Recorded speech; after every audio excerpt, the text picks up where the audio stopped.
نبی کریم صلی اللہ علیہ وسلم نے فرمایا، جس کے دل میں رائی کے دانے کے برابر بھی تکبر ہوگا وہ جنت میں داخل نہیں ہوگا۔ تکبر کرنے والا ہمیشہ دوسروں کو کمتر سمجھتا ہے، لیکن حقیقت میں وہ خود سب سے زیادہ کمزور اور ناداں ہوتا ہے۔ جو جتنا جھکتا ہے اللہ اسے اتنا ہی بلند کرتا ہے۔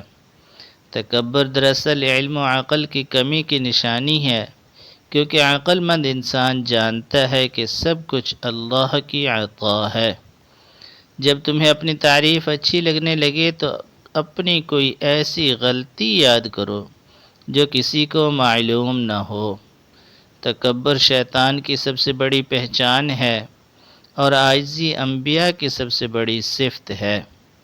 جو شخص اپنی طاقت اور دولت پر غرور کرتا ہے وہ بھول جاتا ہے کہ نمرود اور فرعون بھی یہی کرتے تھے۔ تکبر کرنے والا ہمیشہ دوسروں سے اوپر نظر آنا چاہتا ہے، لیکن وہ حقیقت میں خود کو سب سے نیچے گرا رہا ہوتا ہے۔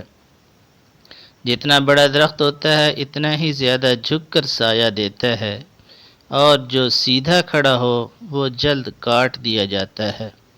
اللہ کے نزدیک سب سے بہترین شخص وہ ہے جو سب سے زیادہ عاجز یعنی جھکنے والا ہو۔